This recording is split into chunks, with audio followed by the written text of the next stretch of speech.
আল্লাহ পাক রব্বুল আলামিন ডাক দিয়ে বললেন, ঈমানদারগণ, তোমরা যারা ঈমান নামক সম্পদ, ঈমান নামক দৌলত যারা অর্জন করেছ, বিশ্বাসীগণ, আমি আল্লাহ রব্বুল আলামিন বলে দিলাম তোমরা আল্লাহকে ভয় করো। আল্লাহর ভয় তোমরা কলিজার মধ্যে ধারণ করো।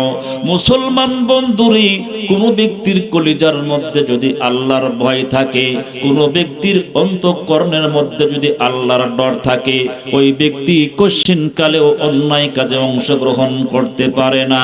ওই ব্যক্তি কখনো আমার বন্ধুগণ চাঁদাবাজি করতে পারে না, দুর্নীতি করতে পারে না। আল্লাহর ভয় যার কলিজার মধ্যে আছে, ওই ব্যক্তি কখনো আমার বন্ধুগণ রাতের অন্ধকারে 2 নম্বর কাজে অংশগ্রহণ করতে পারে না। আল্লাহর ভয় যার কলিজার মধ্যে থাকবে, ওই ব্যক্তিকে আমার বন্ধুগণ ভালো কাজের দিকে আহ্বান করা লাগবে না। ভাই গো, এই জন্য আমার আল্লাহ রব্বুল আলামিন তামাম পৃথিবীর মধ্যে যারা ঈমানদার, আল্লাহ পাক বললেন, হে ঈমানদার, তোমার একটা সম্মান আমার কাছে আছে, তোমার একটা মর্যাদা আমার কাছে আছে। এই জন্য আমি আল্লাহ রব্বুল আলামিন তোমাকে আরো একটু ভালো বানানোর জন্য, আরো একটু তোমার সম্মান বৃদ্ধি করার জন্য আমি আল্লাহ রব্বুল আলামিন তোমাদেরকে বলে দিলাম তোমরা আল্লাহকে ভয় করো। আল্লাহর ভয়, আল্লাহর গুণ তোমরা যদি অর্জন করতে পারো, তাইলে তোমরা আল্লাহওয়ালা হয়ে তোমরা কবরে যাইতে পারবা। জোরে কোন সুবহানাল্লাহ। আমার ভাইরা, আমার বন্ধুগণ, এই দুনিয়ার ভিতরে কোনো মানুষ যদি কোনো অফিসের মধ্যে প্রবেশ করে, কোনো অফিসের মধ্যে ঢোকার সাথে সাথেই আল্লাহর বান্দা যখন দেখতে পায় এই অফিসটা, আমার বন্ধুগণ, এই রুমটা সিসি ক্যামেরা দ্বারা নিয়ন্ত্রণ করা হচ্ছে, তখন কিন্তু ওই মানুষটা, আমার বন্ধুগণ, তার হাত কিন্তু ডান বাম দিকে যাবে না। তার কারণ বাজান রে, ওই ব্যক্তি যখন দেখতে পাচ্ছে এই ঘরটা কন্ট্রোল করা হচ্ছে সিসি ক্যামেরার মাধ্যমে, ঠিক তদ্রূপ ভাবে আমার আল্লাহ রব্বুল আলামিন তামাম পৃথিবীর সকল বিশ্বাসী বান্দা বান্দীদেরকে ডাক দিয়ে বললেন, তোমরা যদি আল্লাহর ভয় তোমরা যদি কলিজার মধ্যে অর্জন করতে পারো ঈমানদারগণ, তাইলে তোমরা অত্যন্ত দামি হইতে পারবা। মুসলমান বন্ধুরি, আল্লাহর ভয় যার কলিজার মধ্যে আছে, ওই ব্যক্তি কখনো আমার বন্ধুগণ নামাজ কাজা করতে পারে না। আল্লাহর ভয় যার কলিজার মধ্যে আছে, ওই ব্যক্তি কশিনকালে ওষুধ খাইতে পারে না, ঘুষ খাইতে পারে না। তার কারণ আমার ভাইরা, আমার বন্ধুগণ, একজন আল্লাহর ভয় যার কলিজার মধ্যে আছে, ওই ব্যক্তি কিন্তু ভালো করেই জানে, আমি যদি সুদ খাই, আমি যদি ঘুষ খাই, এইটার শাস্তি কিয়ামতের ময়দানে ভোগ করতে হবে। আমার ভাইজান, এই জন্য আল্লাহ রব্বুল আলামিন বললেন, তোমাদেরকে একটা মাত্র মেডিসিন দিলাম, তোমাদেরকে একটা মাত্র ওষুধ আমি আল্লাহ রব্বুল আলামিন দিলাম, কেবলমাত্র শুধুমাত্র আল্লাহর ভয় তোমরা কলিজার মধ্যে ধারণ করো। একমাত্র আল্লাহর ভয় তোমাদেরকে যাবতীয় ফাহেশা কাজ থেকে বাঁচায়া রাখবে। জোরে কোন সুবহানাল্লাহ। আমার ভাইরা, আমার বন্ধুগণ, এই আয়াতের মধ্যে আমার আল্লাহ রব্বুল আলামিন আরেকটা কথা বলেছেন, ওয়াকুনু মা'আস সাদিকিন।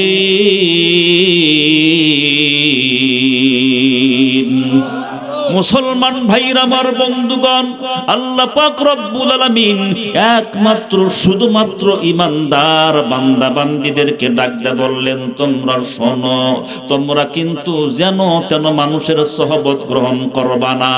একমাত্র আল্লাহওয়ালা ব্যক্তি যারা, সত্যবাদী যারা, তাদের পন্থা তোমরা অবলম্বন করো। মুসলমান বন্ধুরে, আমার আল্লাহ রব্বুল আলামিন কেমন যেন আমাদেরকে চোখের মধ্যে আঙ্গুল দিয়ে দেখা দেখাইতেছে এই দুনিয়াতে যারা হক প্রতিষ্ঠিত করতে চায়, এই দুনিয়াতে যারা ইনসাফ প্রতিষ্ঠিত করতে চায়, আমার ভাইরা আমার বন্ধুগণ, আল্লাহ পাক বলতেছেন তোমরা তাদের সহবত গ্রহণ করো।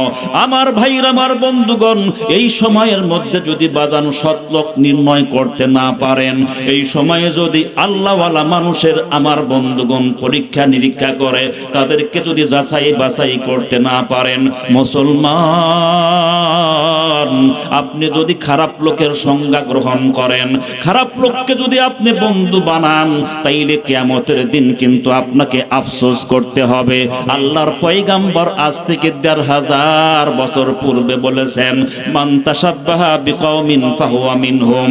এই দুনিয়াতে যার সঙ্গে যারা মুহাব্বত থাকবে, কঠিন কিয়ামত তার সাথেই তার হয়ে যাবে। কথা কোন ঠিক না বেঠিক? যার সঙ্গে যারা মুহাব্বত তার সঙ্গেই তার কিয়ামত, ঠিক না বেঠিক? আল্লাহ পাক বলতেছেন, হে ঈমানদারগণ, তোমরা সত্যবাদী লোককে বন্ধু বানাও। আল্লাহু আকবার। সৎ লোকের সহবত গ্রহণ করো, ভালো লোককে তোমরা বন্ধু বানাও। আমার দিকে তাকান, সমস্যা হচ্ছে আপনাদের। আমরা যদি, আচ্ছা ঠিক আছে, সমস্যা নাই, ওখানে চালু হয়ে যাবে। সৎ লোককে যদি আমরা বন্ধু বানাই, তাহলে ভালো মানুষের সাথে যেখানেই যাবেন সেখানেই আপনার জন্য আমার বন্ধুগণ সুফল আসবে, ঠিক না বেঠিক? একজন মানুষ, যেই মানুষটা আল্লাহওয়ালা, যেই মানুষটা দিনদার, পরহেজগার, মুত্তাকিন, আল্লাহ পাক বলতেছেন তুমি তাদের সঙ্গ গ্রহণ করো। সৎসঙ্গ স্বর্গবাস, অসৎসঙ্গ সর্বনাশ, ঠিক না বেঠিক? আমার ভাইরা আমার বন্ধুগণ, আমার সময় কতটুকু আমি জানি না, তবে আমি অল্প পরিসরে কথা বলবো, যে কোনো একটা বিষয়ের উপর কথা বলবো ইনশাআল্লাহ। আল্লাহর পয়গাম্বর ৬৩ বছরের জিন্দেগি ছিল একটাই, পয়গাম্বরের কাছে মানুষ আমানত রাখতো।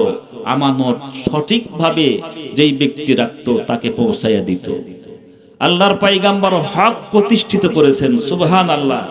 আমাদের দেশে আমার ভাইরা আমার বন্ধুগণ, ভালো মানুষ যদি ক্ষমতায় আসে তারাও কিন্তু হক প্রতিষ্ঠিত করবে, ঠিক না ঠিক? প্রতিবেশী, গরিব, এলাকার মধ্যে দুস্থ যারা, অসহায় যারা আছেন, মিসকিন যারা আছেন, তাদের অধিকার ফিরাইয়া দেওয়ার জন্য, বঞ্চিত মানুষকে আমার বন্ধুগণ সুবিধা দেওয়ার জন্য ইসলামের দরকার আছে না নাই? ইসলামিক সরকার দরকার আছে না নাই? যেই দলই হোক না কেন, আমার আপনাদের কাছে এতটুকু আমার বক্তব্য, ইসলাম যেন প্রতিষ্ঠিত হয়। কথা কোন ঠিক না বেঠিক? আপনাদেরকে তার বলতে হবে না, আল আকিলু তাকফি ফিল ইশারা, জ্ঞানী ব্যক্তিদের জন্য ইশারাই যথেষ্ট। কথা কোন ঠিক না বেঠিক? আমার দিকে তাকান, আল্লাহর পয়গাম্বর কেমন করে আমার বন্ধুগণ প্রতিবেশীর হক আদায় করছিলেন। আল্লাহর পয়গাম্বর জনাবে মুহাম্মদুর রাসূলুল্লাহ সাল্লাল্লাহু আলাইহি ওয়াসাল্লামের ইন্তেকালের পরে, ইন্তেকালের বহু বছর পরে, ভাইরা আমার বন্ধুগণ, নবীজির একদম বংশধর, নবীজির আওলাদ যারা ছিলেন, এই মানুষগুলো মানুষের কাছে যাকাত খাইতে পারতো না, ফিতরা খাইতে পারতো না। কথা কোন ঠিক না ঠিক?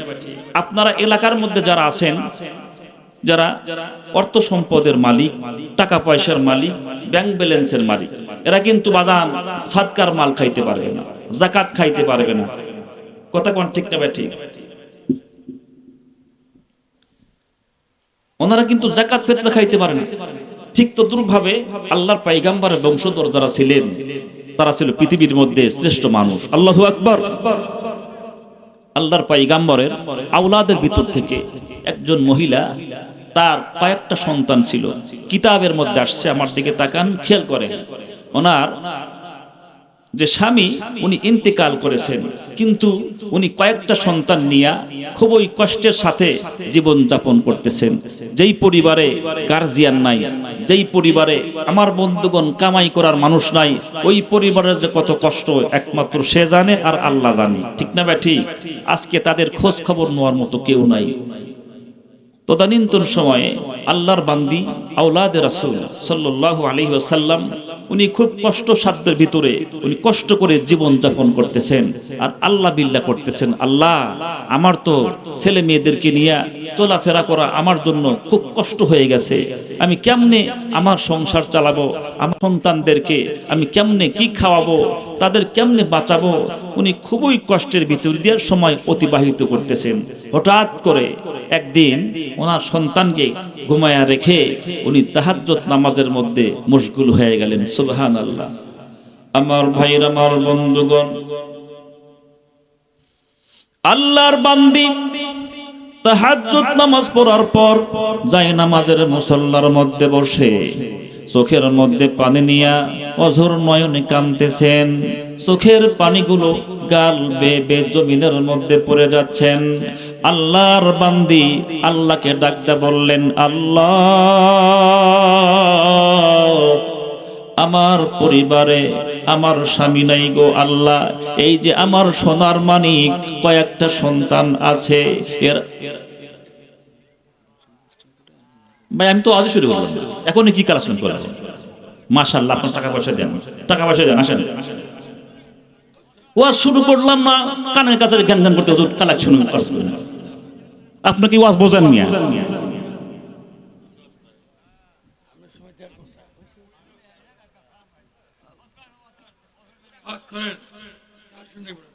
এই কারণেই তো আমাদের দেশে মানুষ ওয়াজ শোনে কিন্তু পরিবর্তন নাই। কমিটিদের উদ্দেশ্য হলো টাকা কামাই করবে, ঠিক না বেটি? মানুষের হেদায়েতের জন্য ওয়াজ মাহফিল দিতে হবে, কথা কোন ঠিক কিনা? আলহামদুলিল্লাহ, মাশাআল্লাহ। আপনারা সকলেই বসেন। আমার ভাইয়ের, আমার বন্ধুগণ, আল্লাহর বান্দি তাহাজ্জুদ নামাজ পড়ে যায় নামাজের মুসল্লার মধ্যে বসে চোখের মধ্যে পানি নিয়ে কাঁদতেছেন আর বলতেছেন, আল্লাহ আমার সন্তানদেরকে নিয়ে আমার বড় কষ্টের ভিতরে আমি জীবন যাপন করতেছি, আমার সোনার মানিক সন্তানদেরকে আমি কি খাওয়াবো? সন্তানগুলো আমার কাছে যখন খাবার চায়, সন্তানগুলো আমার কাছে যখন আহার চায়, আমি সন্তানদেরকে দিতে পারতেছি না। মালিক, বর্তমান আরব জাহানের মধ্যে দুর্ভিক্ষ চলতেছে, আমি কার কাছে যাব? কে আমাকে সহযোগিতা করবে? কে আমার সন্তানের মুখে একটু খাদ্য তুলে দিবে? আল্লাহর বান্দি কারো কাছে আমার বন্ধুগণ হাত বাড়াইতে পারে না। আহারে, কষ্টের ভিতর জীবন যাপন করতেছে, কারো কাছে চায় না। ভাই গো, মিসকিন কারা আমাদের দেশে? আমার বন্ধুগণ অসহায় কারা? মিসকিনের খবর কিন্তু আমরা কেউ নেই না। আমার ভাইরা, আমার বন্ধুগণ, মধ্যবিত্ত পরিবারের লোক কিন্তু তারা কিন্তু বাদান অসহায়, তারা কিন্তু মিসকিন। তার কারণ তাদের ফেসের কিন্তু একটা দাম আছে। এই মানুষগুলো যখন বিপদের মধ্যে পড়ে, এই মানুষগুলো কারো কাছে হাত বাড়াইতে পারে না, কারো কাছে চাইতে পারে না। আমার ভাইরা, আমার বন্ধুগণ, গরিব মানুষ যারা, তারা কিন্তু কামলা বিক্রি করতে পারে, তারা কিন্তু মানুষের কাছে হাত বাড়াইতে পারে। একমাত্র মধ্যবিত্ত যারা আছে, এরা মানুষের কাছে হাত বাড়াইতে পারে না, কামলাও বিক্রি করতে পারে না। এই মানুষগুলো বাদান মিসকিন বলা হয়েছে। আল্লাহর পয়গম্বরের বংশধর একজন মহিলা বাদান, ওনার তিনটা সন্তান নিয়ে উনি কঠিন ভাবে জীবন যাপন করতেছেন। আল্লাহর বান্দি কত কষ্টের মধ্যে আছেন একমাত্র আল্লাহ ভালো জানে। আল্লাহর বান্দি উনি কঠিন সময়ের মধ্যে আছেন। আল্লাহর কাছে যায় নামাজের মুসল্লায় বসে বসে আহারে মনের কথাগুলো আল্লাহর কাছে খুলে খুলে বলতেছে, আর চোখের পানি ছেড়ে দিয়া আল্লাহর বান্দি বুক ভাসাইতেছে। মুসলমান বন্ধুরে, প্রতিবেশীর দিকে আমার বন্ধুগণ খেয়াল রাখা দরকার। আপনি ভালো কিছু খাইলেন, ভালো কিছু আপনি করলেন, কিন্তু আপনার প্রতিবেশী একজন না খেয়ে আছে, আপনি তার খবর রাখলেন না। এই ব্যাপারে কঠিন কিয়ামতের দিন আমাকে আপনাকে জবাবদিহি দেওয়া লাগবে। আল্লাহর বান্দী যখন মুনাজাতের মধ্যে কানতে কানতে কানতে কানতে আল্লাহর পয়গম্বরের প্রতি দরুদ শরীফ পড়ে উনি বাজান কেবলমাত্র একটু তন্দ্রাচ্ছন্ন হয়ে গেছেন, একটু ঘুমের আমার বন্ধুগণ পূর্বাভাস লক্ষণ করছেন। আল্লাহর বান্দী এমন সময় স্বপ্ন দেখতেছেন, মদিনাওয়ালা নবী, মক্কাওয়ালা নবী আল্লাহর বান্দির ঘরের মধ্যে হাজির হয়ে গেছে। আল্লাহর বান্দীকে ডাকতে বললেন, মাগো তুমি তোমার ছেলেদেরকে নিয়ে, সন্তানদেরকে নিয়ে আল্লাহর কাছে কান্না করতেছো, আল্লাহর কাছে চোখের পানি ফেলতেছো। তোমার কষ্ট যদিও কেউ না জানে, যদিও তোমার দুঃখ কেউ না দেখে, আসমানের মালিক আল্লাহ কিন্তু তোমার দুঃখ দেখেছে। মারে তুমি এই দেশে কারোর কাছে তুমি যাও না, এই দেশে কেউ তোমাকে খাদ্য দিবে না, কেউ তোমাকে সহযোগিতা করবে না। আমি মদিনাওয়ালা নবী তোমার একটা লোকেশন তোমারে আমি দিয়া দিলাম, তোমার একটা ঠিকানা তোমাকে আমি দিয়া দিলাম। তুমি বলক শহরে, তুমি বাগদাদের বলক শহরে একটা মসজিদ আছে, ওই মসজিদের ভিতরে যায়া তোমার সন্তানদেরকে রেখে তুমি একজন দানবীর লোকের সন্ধান করবা। ওই দানবীর লোকটা কেবলমাত্র শুধুমাত্র তোমাকে সহযোগিতা করবে। জোরে কান সুবহানাল্লাহ। আমার ভাইরা, আমার বন্ধুগণ, আল্লাহর বান্দির যখন ঘুমটা ভেঙ্গে গেল, ঘুম ভাঙ্গার পর আল্লাহর পয়গম্বর যে ঘরের মধ্যে এসেছিলেন, উনি তার লক্ষণগুলো আমার বন্ধুগণ পাইতেছেন। ওনার ঘরটা সুঘ্রাণ দ্বারা একদম বাদান্ডে মোহিত হয়ে গেছে।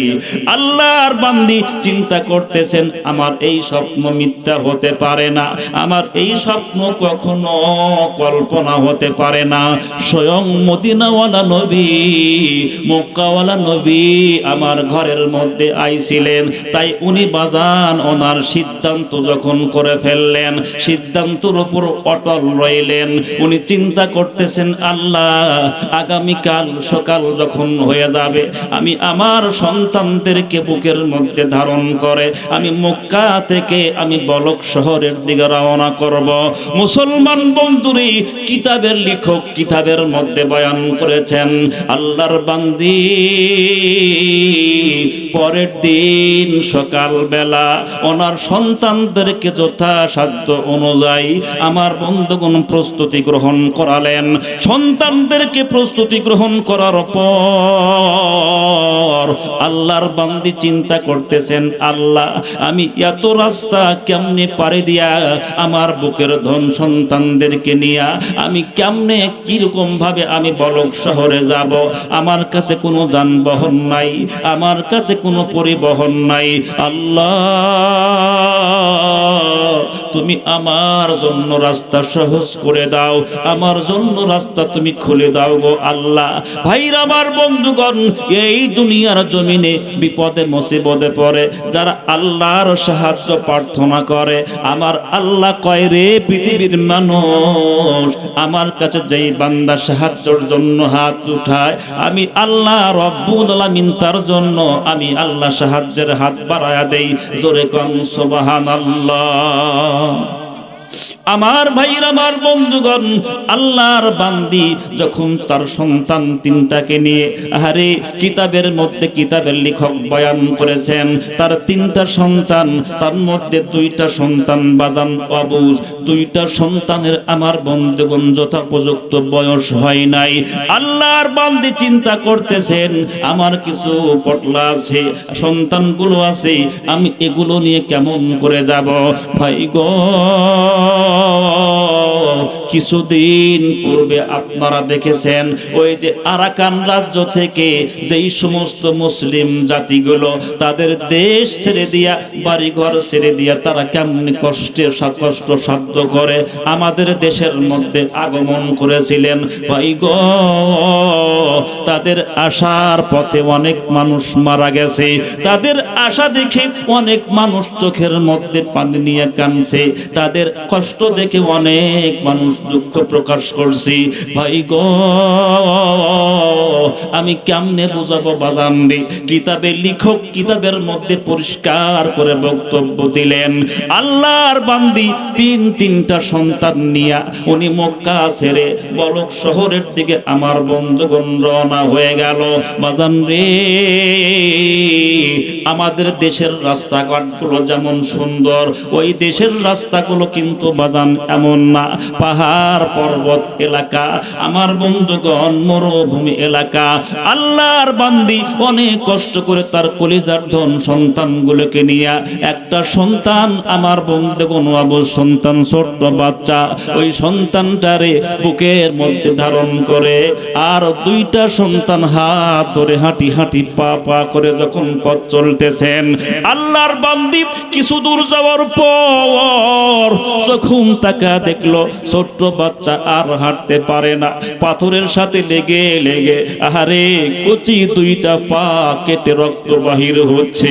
ছোট্ট ছোট্ট বাচ্চা মাকে ডাকতে বলছেন, মা গো,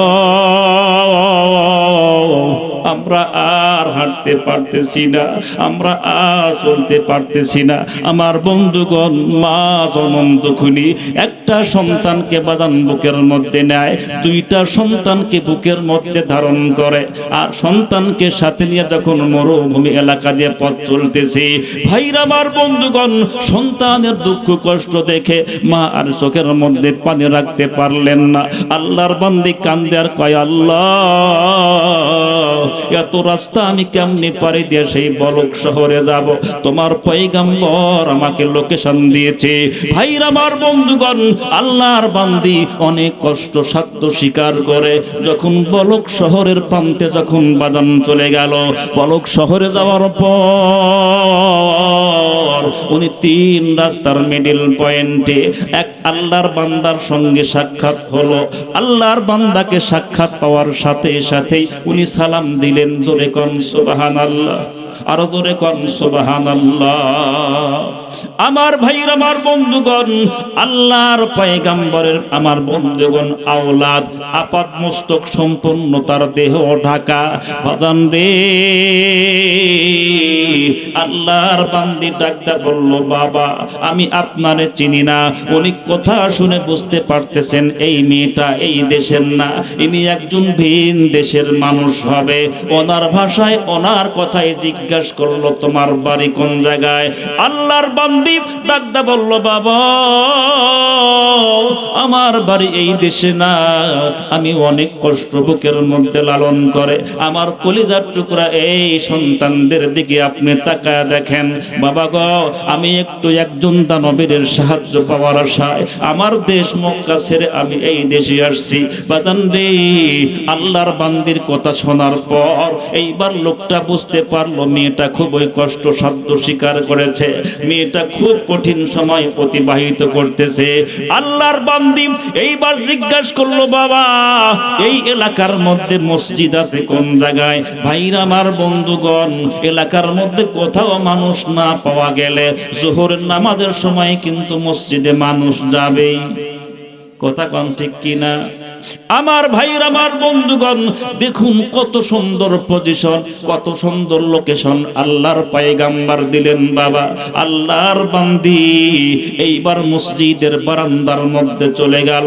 মসজিদের বারান্দার মধ্যে যাওয়ার পর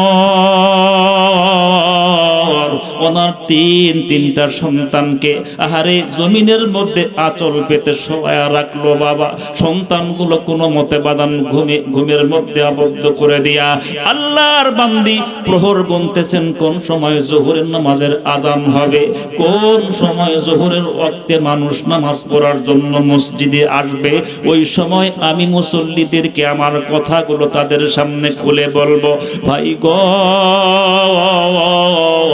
আল্লাহর বান্দি তাকা দেখলো, ওই তো একজন মানুষ, মনে হয় মসজিদের মুয়াজ্জিন হবে। উনি লাঠিতে ভর করে ঠুক ঠুক ঠুক ঠুক করে মসজিদের দিকে আসতেছে। আস্তে করে মসজিদের দরজা খুলল। মসজিদের দরজা খোলার পর উনি মসজিদের মধ্যে চলে গেল। আমার ভাইরা, আমার বন্ধুগণ, আল্লাহর বান্দি তাকা তাকা দেখতেছেন। বাবা, এইবার যখন আজানটা হয়ে গেল, আজান হওয়ার পর মুরব্বী লোকটাকে ডাকতে বলল, বাবা, আমি এই দেশে আসছি, আমি মক্কা থেকে এই দেশে আসছি, আমি একজন বেদুইন মুসলিম নারী, আমি আওলাদে রাসূল, রাসূলের বংশের লোক। আল্লাহর বান্দি সমস্ত লোকেশন, সমস্ত বৃত্তান্ত যখন খুলে বলল, বাবা, সমস্ত ঘটনা খুলে বলার পর আল্লাহর বান্দা এইবার ডাকদা বলল, মা গো, এই দেশে একজন দানবীর লোক আছে, এই দেশে একজন ধনাঢ্য ব্যক্তি আছে, নামাজটা হয়ে গেলে আমি তোমাকে সেই বাড়ির লোকেশনটা দেব। জোরে কোন সুবহানাল্লাহ। মুসলমান ভাইরা, আমার বন্ধুগণ, আমার বাবাজিরা, এলাকার মধ্যে সম্ভ্রান্ত লোক কিন্তু অনেক থাকে, কিন্তু বাজান দিলটা থাকে তার ছোট। আছে কিনা? ধনী, অনেক ধনী, কোটিপতি, কোনো কিছু চাবেন পাবেন না। আবার অনেক মানুষের দিলটা গরিব হলেও কিন্তু অনেক বড়, ঠিক না ভাই? ঠিক শুনতেছেন আমার ভাইয়ের, আমার বন্ধুগণ? জোহরের নামাজ যখন জামাত শেষ হয়ে গেল, আল্লাহর বান্দা এইবার মহিলাটাকে ডাকতে বলল, মা গো, আমি তোমাকে একটা লোকেশন দিলাম, এই যে রাস্তা গেছে, এই রাস্তা দিয়ে তুমি হাঁটিয়া হাঁটিয়া যাইবা। যাওয়ার পর বাম দিকে একটা রাস্তা গেছে, ওই রাস্তার শুরুতেই দেখবা একটা অট্টালিকা আছে। ওই লোকের কাছে গেলে ওই লোকটার অবস্থা অনেক ভালো, উনি একজন কোটিপতি মানুষ। আমার মনে হয় ওই লোকের কথাই পয়গাম্বর বলে দিয়েছেন। আল্লাহর বান্দি ওই লোকের কথা শোনার পর আশার আলো মনের মধ্যে নিয়ে একটু সাহায্য পাওয়ার আশায় উনি যখন আমার বন্ধুগণ মূল ফটকের সামনে, একদম গেটের সামনে বাজার যখন চলে গেছে, আল্লাহর বান্দি সালাম দিল। সালাম দেওয়ার সাথে সাথে একজন সুদর্শন মহামানবের মতো মানুষ, খুব সুন্দর চেহারাওয়ালা মানুষ ঘরের দরজা খুলে দিল। আল্লাহর বান্দিকে দেখার পর লোকটা একবার মাথার দিকে তাকায়, আবার পায়ের দিকে তাকায়। তার মানে বাজান রে, মেয়েটার আপাদ মস্তক কালো কাপড় দ্বারা পর্দা করা। এইবার ডাকতে বলল, আপনি আমার কি জন্য আহ্বান করলেন? আল্লাহর বান্দি ডাকতে বলল, বাবা, আপনি কি এই বাড়ির মহাজন? আপনি কি এই বাড়ির মানুষ? লোকটা তখন বলল, হ্যাঁ, আমি এই বাড়ির মালিক। তখন ডাকতে বলল, আপনার নাকি অনেক সম্পদ আছে, আপনার নাকি অবস্থা অনেক ভালো। হ্যাঁ, আমার অবস্থা ভালো, তাই তোমার কি হয়েছে? আল্লাহর বান্দি ডাকতে বলল, বাবা, আল্লাহর পয়গম্বর, আমি তার আওলাদের মানুষ, আমি তোমার কাছে একটু সাহায্য চাওয়ার জন্য আইছি। আমার 3টা বালক সন্তান আছে, তুমি তাকায়া দেখো, আজ কয়দিন হলো আমার সন্তানদের মুখের মধ্যে আমি ভালো কোনো খাদ্য দিতে পারি না। আমি মা কয়দিন হলো অনাহার, আমি সেইটা বলতে পারবো না। তুমি আমার আওলাদ, আমার সন্তানদেরকে একটু খাওয়ার জন্য ব্যবস্থা করিয়া দিবা। মুসলমান বন্ধুরে, আল্লাহর বান্দি যখন বলছেন আমি আওলাদে রাসূল, এই কথা শোনার পর লোকটা তখন ডাকতে বলল, তুমি যে আওলাদে রাসূল তার প্রমাণ কি? সুবহানাল্লাহ কোন? তুমি তো মিথ্যাও বলতে পারো, তোমার কথা তো বাস্তব হতে পারে, সুতরাং তুমি যে আওলাদে রাসূল এইটার প্রমাণ আমার কাছে দেওয়া লাগবে। আল্লাহর বান্দি তখন ডাকতে বলল, বাবা, আমার এই যে 3টা সন্তান আছে, নবীজির রক্ত এদের দেহের মধ্যে আছে, এদের শিরা উপশিরায় নবীজির বংশের রক্ত আছে। বাবা গো, আমি যদি মক্কা দেশের মানুষ হইতাম, মানুষ আমাকে বলতো আমি নবীদের বংশের মানুষ, আমি আওলাদে রাসূল, এই দেশে আমার কেউ নাই। তুমি যদি আমাকে বলো, আমি তো প্রমাণ করতে পারবো না। আমি আল্লাহর নামের কসম খেয়ে বলছি, আপনি বিশ্বাস করেন আমি একজন মুসলিম নারী, আমি আওলাদে রাসূল, এইটা বিশ্বাস করেন। ভাই গো, উনি ওনার কথা দ্বারা বুঝাইতে চাচ্ছেন আমি সত্যকার আওলাদে রাসূল বিশ্বাস করেন, কিন্তু লোকটা ডিনাই করে, লোকটা প্রত্যাখ্যান করলো। আমার ভাইরা, আমার বন্ধুগণ, যতই সাহায্যের জন্য আবেদন করলো, লোকটার কলিজা আর তত বেশি শক্ত হয়ে গেল, একদম পাথরের মতো হয়ে গেল। বাজান রে, আল্লাহর বান্দি যখন সাহায্যের জন্য বারবার প্রার্থনা করলো, লোকটা বলল তুমি যদি প্রমাণ করতে পারো তুমি আওলাদ রাসূল, তাইলে তোমার জন্য আমার সাহায্য আছে, সহযোগিতা আছে। যতক্ষণ পর্যন্ত প্রমাণ করতে পারবা না, ততক্ষণ পর্যন্ত তোমার আমি সাহায্য করতে পারবো না। জোরে কর নাউযুবিল্লাহ। আমার ভাইরা, আমার বন্ধুগণ, আল্লাহর বান্দি মনক্ষুণ্ণ হয়ে, মনের মধ্যে অনেক কষ্ট নিয়ে, ভারাক্রান্ত হৃদয় নিয়ে আবার যখন মসজিদের দিকে পথ চলা শুরু করে দিল, মুসলমান আল্লাহর বান্দা, ওই যে বৃদ্ধ মুসলমান একজন মসজিদের মুয়াজ্জিন, ওনার সঙ্গে দ্বিতীয়বার আবার যখন সাক্ষাৎ হয়ে গেল, আল্লাহর বান্দি ডাকতে বলল, বাবা আপনি যেই লোকটার কাছে পাঠাইছিলেন ওই লোকটা আমারে সাহায্য সহযোগিতা করলো না, তার দিলটা যে এতই শক্ত বাবা, আমি তো আমার সন্তানদের জন্য কোনো খাদ্যর বন্দোবস্ত করতে পারলাম না। আমি আর কয়দিন আমার সন্তানদেরকে মিথ্যা আশ্বাস দিব গো বাবা, আপনি একটু বলুন কার দরবারে আমি যাব? আল্লাহর বান্দা বৃদ্ধ মুসলমান তখন ডাকতে বলল, মা গো, তাইলে তোমার জন্য আরেকটা কথা বলছি, কিন্তু লোকটা সাহায্য করবে বটে, তুমি কি তার সাহায্য নিবা? আল্লাহর বান্দি বলল, যে কেউ আমাকে সাহায্য করবে আমি তার সাহায্য গ্রহণ করব। যাই হোক বাজান রে, আর একজন ভদ্র পরিবারের একটা লোকেশন দিয়ে দিল, একজন ভদ্র সন্তানের কথা বলে দিল। আল্লাহর বান্দি হাঁটি হাঁটি পা পা করে তিনটা সন্তান নিয়া, আরে সোনার চাঁদ সন্তান তিনটা নিয়া আল্লাহর বান্দি যখন ওই লোকটার গেটের সামনে দাঁড়াইলো, ভাই গো, গেটের সামনে দাঁড়ানোর সাথে সাথেই আল্লাহর বান্দি যখন সালাম দিল, একজন লোক দরজা খুললো, কিন্তু সালামের উত্তর নিল না। কি করলো না? সালামের উত্তর নিল না। আল্লাহর বান্দি হতভম্ব হয়ে গেলেন, মুরব্বী আমার কার কাছে আপনি বারবার পাঠাইতেছেন? ওই লোকটা তো সালাম নিল, কিন্তু এই লোকটা তো সালাম গ্রহণ করলো না, এই লোকটা আবার কেমনে আমাকে সাহায্য করবে? বাদাম রে, আল্লাহর বান্দি ভরাক্রান্ত হৃদয় নিয়া লোকটার চেহারার দিকে তাকায়া বলল, বাবা এই যে আমার তিনটা সোনার মানিক সন্তান দেখতে পাচ্ছ, এই তিনটা সন্তান আওলাদে রাসূল, তুমি যদি পারো এদের জন্য একটু খাদ্য ব্যবস্থা করবা। এরা কয়দিন হলো অনাহারে আছে, না খেয়ে আছে।